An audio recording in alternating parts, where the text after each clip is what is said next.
Gusto ko munang tanungin yung kakontemporaryo ko diyan sa cast na yan. Sino kina-aster? Siyempre si Buboy.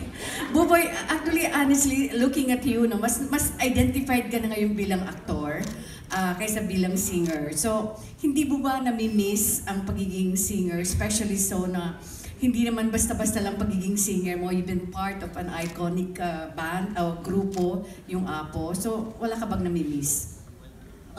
Nami-miss ko talaga yung doing concerts. Yun talaga nami-miss ko.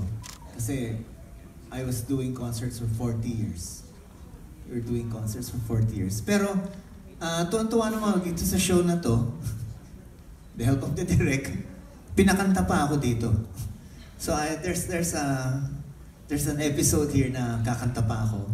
And you're right, I miss singing, but it's funny nga eh. May nangyari sa akin noon, I was filling up an application. Tapos tinatanong yung occupation. Noon nilalagay ko lang singer, entertainer. Ngayon, nailalagay ko na actor. So, parang, ito kinikwento ko sa lahat ng mga artista, nilalagay ko na ngayon actor. After a while. And, but I miss singing talaga. And, honestly, we're trying to get back. Kaming dalawa ni Jim. We're doing special shows and productions that we're invited to. And so parang, tinutuloy pa rin namin yung aming singing on the side.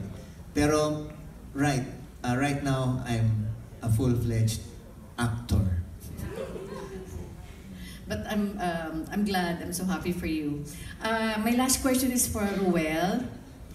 Ruel, kasi the morning's a lot,